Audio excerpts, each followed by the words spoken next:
decision makers. And my name is Yabi, and I was on the CYA and Youth Board of Directors this past year.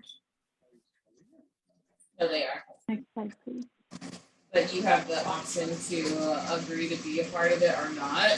So either you leave the session because you don't want to be recording, acknowledging the recording, and you agree that way you're.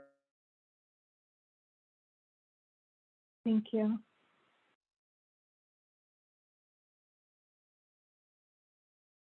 All right, so let's define decision maker first.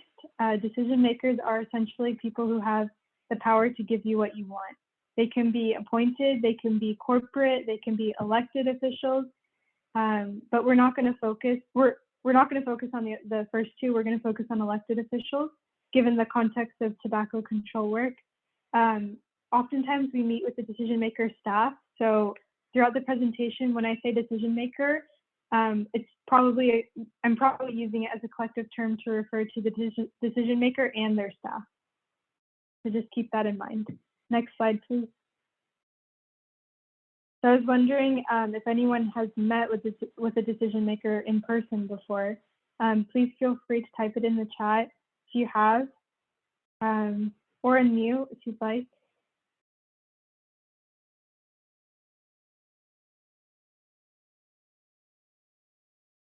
I know it's probably less common given the past year we've been all virtual, but wow, it's nice to see that some people have experience.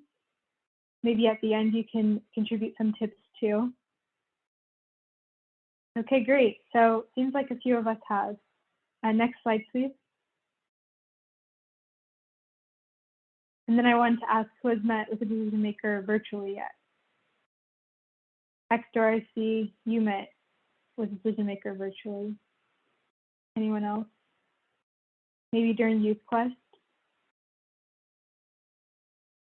Great. So you guys are probably experts. It's probably all review, huh? Okay, next slide, please. All right, so now I'm gonna start with step 0, and that's because you might not ever need to address this question, but it comes before all of the other steps, and it is how do you decide which person is the decision maker that you'll target. Next slide, please. Okay, so to figure this out, really, you should ask yourself who will lend the best ear and the most helpful hand. So like I was saying, the definition of the decision maker doesn't exclude non-political officials. A decision maker is quite literally just someone who can give you what you want. And like you can see in the table, there are several different types of decision makers. There are religious leaders, there are community leaders, people who are sort of appointed by their community because they have established trust and credibility with their community, or they're elected leaders, like the ones that we probably traditionally and typically think of when we're thinking of decision makers. So people like government officials, the governor, city council, all of those are elected officials. And then I'll give you some examples of sort of discerning who would be the best target. So if you want to educate someone who can introduce or vote for a citywide policy or be a champion for your issue, you might want to speak to a city council member, but which council member from there do you pick? Maybe it's one that you already have a connection to, maybe it's someone, or maybe it's multiple council members who have a history of supporting policies similar to the one you want to see enacted. And then sometimes it's more effective to target council members who are on the fence rather than those who will most certainly vote a certain way. So instead of wasting your resources on someone who probably won't be swayed, maybe target the people who are more likely to be swayed by your advocacy and education. Next slide, please. All right, and then we'll move on to step 1, which is getting to know your decision maker. Next slide, please. All right, so the first stop is their online bio. Decision makers have online bios that tell you a little bit about what's most important to them. So on the next slide, I'll read off sort of the online bio of a fictional council member who will be the subject of our little case study today. So we'll go through this bio and then sort of dissect it and figure out how to most effectively communicate with her. So I'll read it right now. Charmaine Monte was born and raised in Vision Heights, California. Her parents were also raised in Vision Heights. Charmaine graduated from Vision Heights High School and attended Vision Heights Community College before transferring and receiving her Bachelor of Arts degree in Mass Communication Journalism from California State University East Bay. So I'm already sensing a pattern here. Vision Heights is mentioned several times in the first paragraph. All right, next paragraph. Following graduation from college, Charmaine worked for the Daily Republic in Vision Heights. She held the positions of editorial assistant, political and county reporter, feature columnist, and assistant city editor. From 2002 to 2008, Charmaine worked as a columnist and freelance reporter for The Reporter and Vision Heights. She also worked as a freelance writer for national magazines and various newspapers. During her career, Charmaine received numerous awards and recognition from local, state, and national newspaper associations. In 2005, Charmaine began volunteering for Move America Forward, a nonprofit organization that supports American troops serving overseas, and was appointed executive director of the organization in 2007.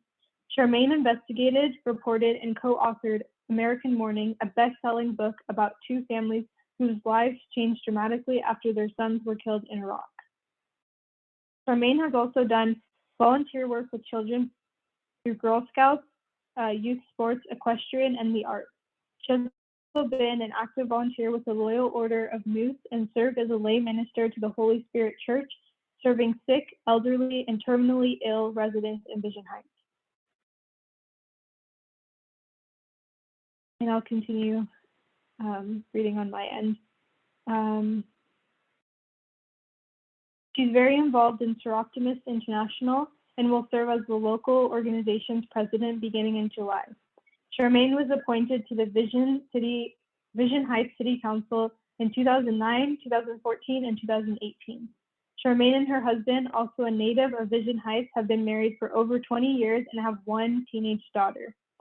All right, that was a lot, but we'll move on to the next source of information, which is the voting record, and it can tell us a little bit more about Charmaine in addition to her bio.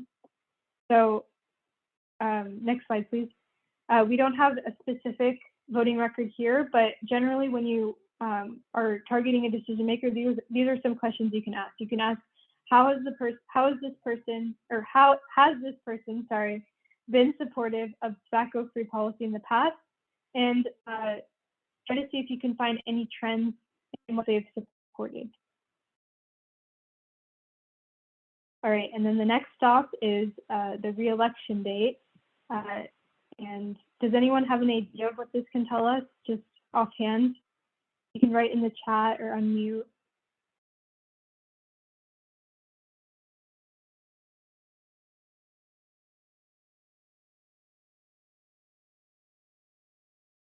All right. We can move on, but still feel free to type in the chat if you have a guess. Next slide, please. So essentially, elected officials are more sensitive to their constituents' needs when they're close to re-election.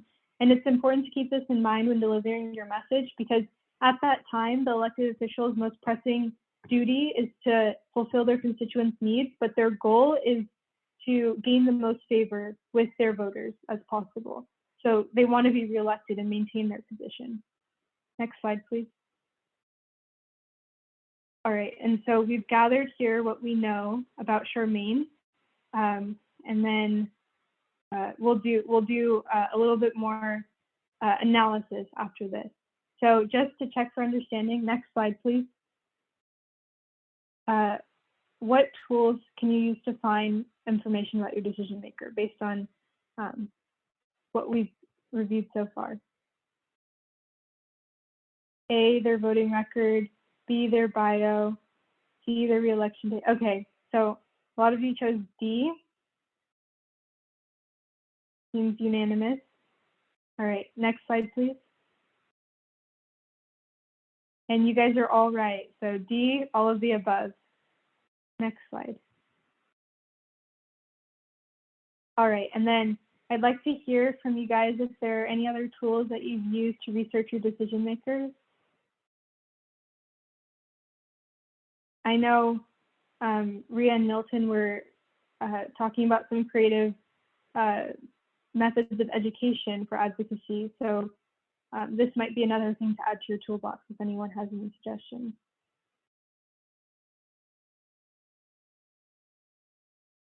I know I've used like Twitter, Instagram, Facebook, newspaper articles. Sort of, this is, I mean, some people would consider it stalking, but I'd argue this is probably very acceptable, the most acceptable way to stalk someone online. All right, and LinkedIn. I have used that too, and it seems to be pretty informative. So thank you. All right, next slide. All right, and then we're going to move on to step 2, which is connecting your issue. So, so here's some of the information we gathered about Councilmember Monti, and now we have to establish a connection to tobacco-free policy. So how can we use what we know about her to further advance our goals? Next slide, please. All right, and so here are some possible ways you can connect it to tobacco-free policy. It's a very creative exercise. So first, she was born and raised in Vision Heights, so we know that she has strong ties to the community. In the first paragraph of her bio, I mean, Vision Heights is mentioned probably 6 times, so she obviously is very invested in her community. Then next, we know that she supports American troops, and we also know that there are higher tobacco use rates among troops. She volunteers with children. Youth are targeted by the tobacco industry, as we know. She serves sick and elderly people in Vision Heights, and tobacco-related disease is the #1 cause of preventable death, so this is probably a very sensitive topic for her. And then she also has a teenage daughter, and teens are one of the highest users of tobacco. And then also she supported some tobacco-free policy in the past, so we can thank her for supporting. And this lets us know how receptive she'll probably be to the policy that we want to see passed. Next slide, please. All right, so now we're moving to step 3. You can move to the next slide.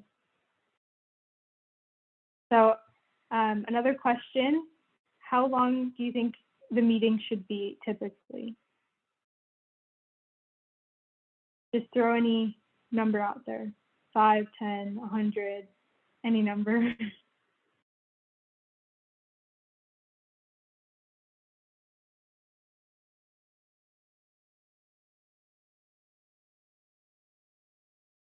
Okay, 30, less than 30, 15 to 30, 10 to 15, less than 60. Okay, so we got a wide range, ranging from about 10 to 60 minutes. So let's see on the next slide. So typically it should be around 10 to 15 minutes.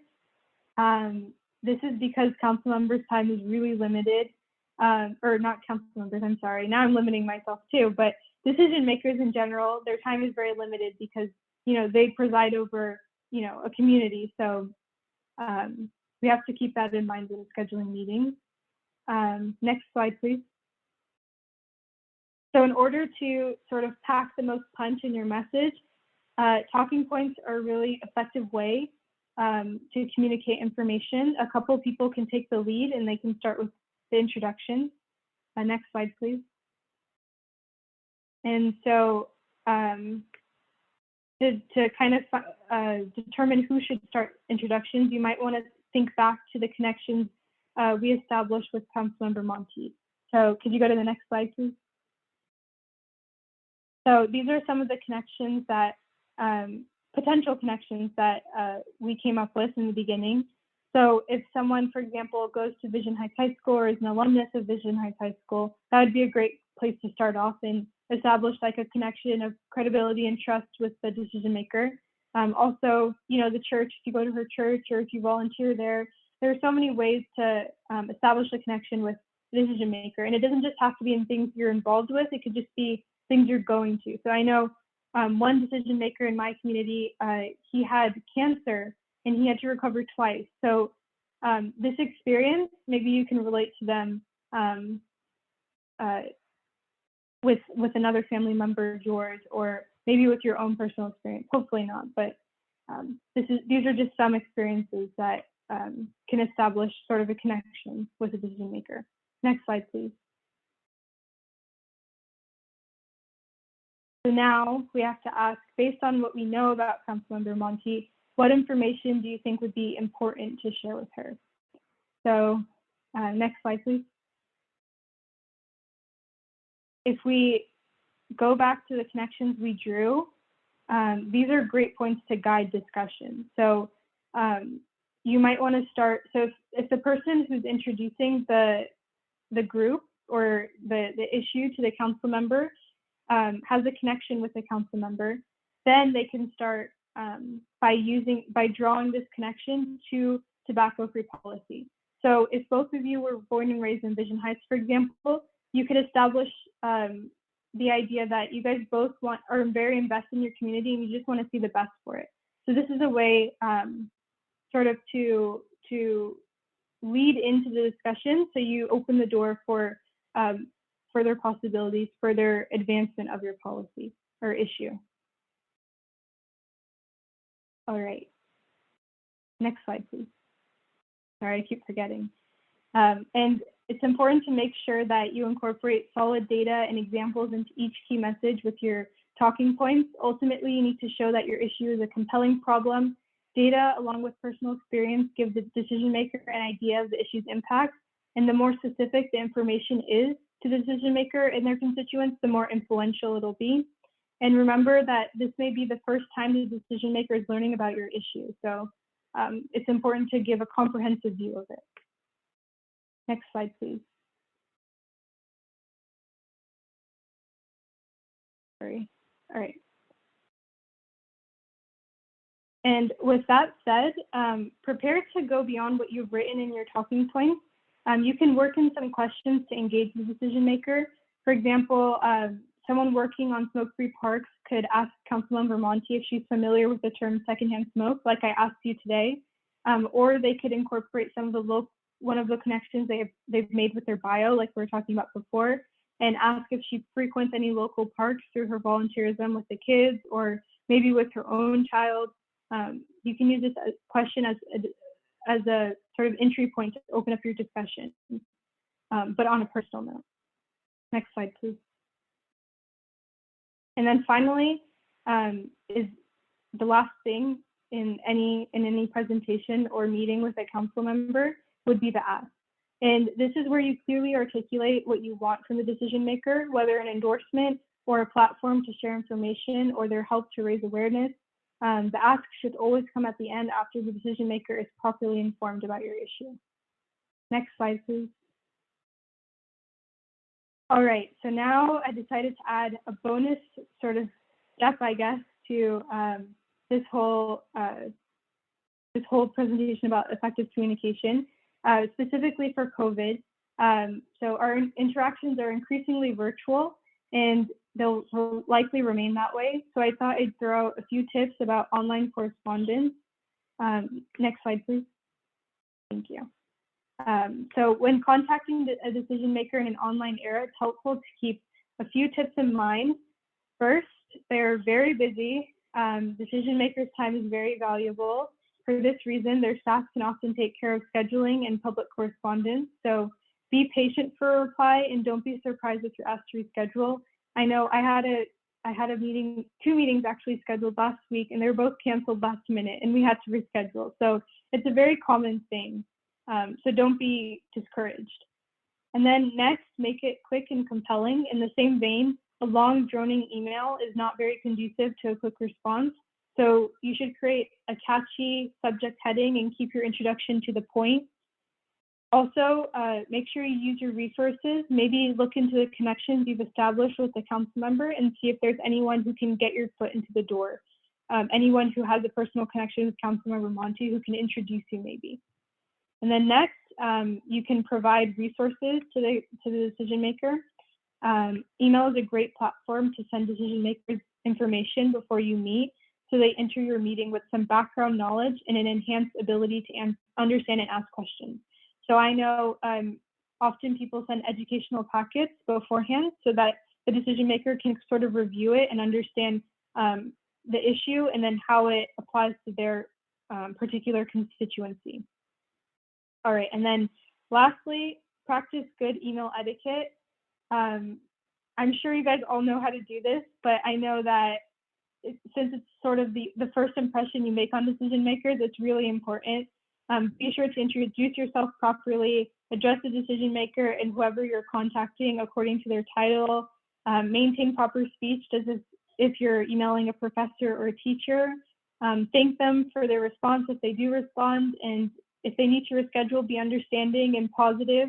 They're probably dealing with so many important issues and so many important meetings. Wait an appropriate amount of time to follow up with an unanswered message and email at appropriate times of day.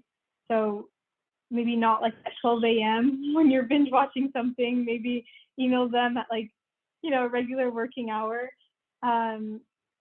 Also, make sure you respond to their emails in a timely manner, no matter how long it takes them to get back to you. It might take them a week, maybe 2 weeks, but you can always follow up after a certain period of time if they don't respond. And then a quick tip, Gmail has a great schedule tool. So you can schedule send your emails if you happen to be writing it late at night or something, because it comes in handy for me. So you might want to look into that. Next slide, please. All right, and then I'll keep this one short since you all are probably experts. Should you have a Zoom meeting, these are a few tips. Make sure you're prepared, log in early, and make sure your battery is charged, make sure your internet, camera, and mic are working. Maybe even prepare a backup if you have the luxury of doing so. Make sure everyone has the correct Zoom info. If you're in a group, maybe maintain a group chat so that you can communicate any last minute changes quickly. Practice good Zoom etiquette too. This means keeping your camera on, refraining from interrupting others who are speaking. Also, try to be respectful of decision makers' time. They probably have something scheduled right after. So if they cut you off and kind of have to leave right away, it's not personal. It's just be gracious and understanding, I guess, have grace. And be creative with Zoom features maybe. If visual or audio elements would get your message across in a compelling and appropriate and informative and timely manner, go for it. You can use the reactions, the chat, a presentation like this. You can also engage your audience with questions that they can answer, like dropping an asterisk in the chat or asking them questions in the chat, but encourage dialogue if possible too. All right, so that concludes the presentation. I wanted to know if you have any questions. This can be a discussion. I'm super open to having people unmute and turn their camera on and speak. It'd be great to share any experiences you have at all.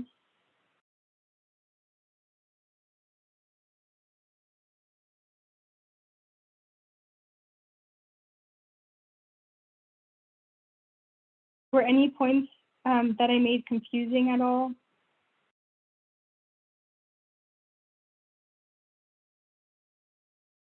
I see Juan is raising his hand. You can go ahead and unmute. Hi. Hi, so thank you for the presentation. It's actually pretty informative.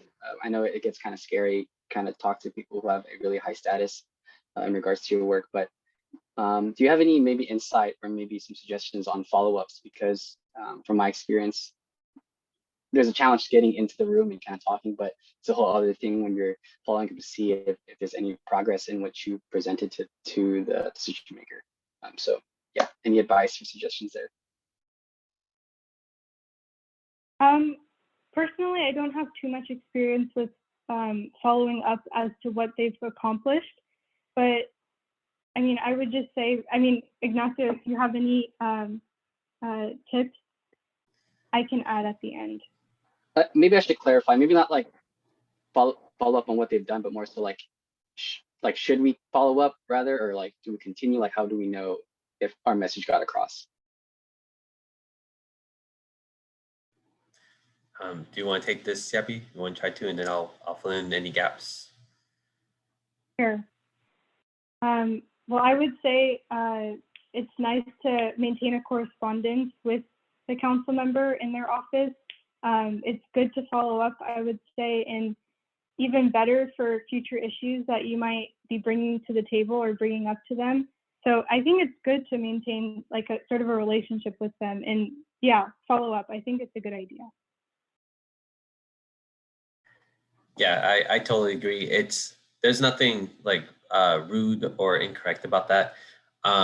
Just give them ample time to like process information and have time to actually follow through.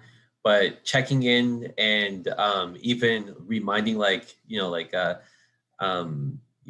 really enjoyed the meeting that we had. Thank you for taking the time out. I'm really looking forward to see what you do with this information. It's kind of like setting that hope statement, but also sort of reminding them of your intention and the agreement, the ask that you did provide to them. That's absolutely, there's nothing wrong with that. And that's absolutely a good thing to do, a good practice. Yeah, and just to add on, a lot of the times when you make the ask, if you're not talking to the decision maker, usually they can't tell you whether or not the decision maker is able to do that ask. So that's a good opportunity, like an entry point to follow up with them, just to see whether the decision maker has made any decisions yet. So yeah. Awesome, thank you. Are there any other questions or tips? I'm open to tips. I mean, I would love to hear any tips.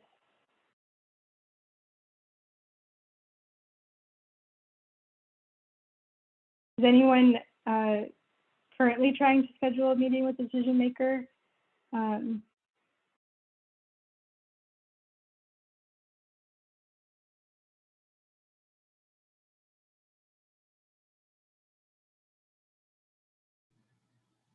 Okay. Yeah, it seems like the chat at this moment is pretty quiet, Gabby, but, oh. Yeah, I was just about to say, absolutely fine for, if there's no more questions, Gabby, you're free to clear.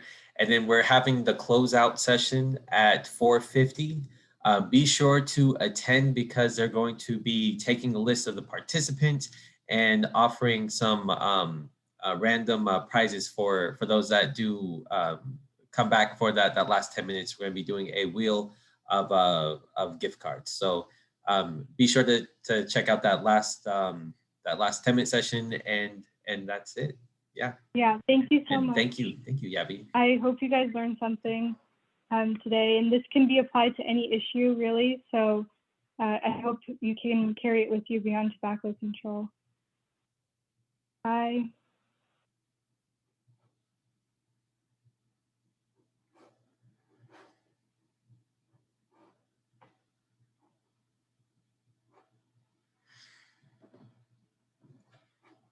And I'll just, I guess, stick around for one more minute in case anyone may have a question, but I don't think so. I don't think so. Hey, Zochi, I see your name again. What's up?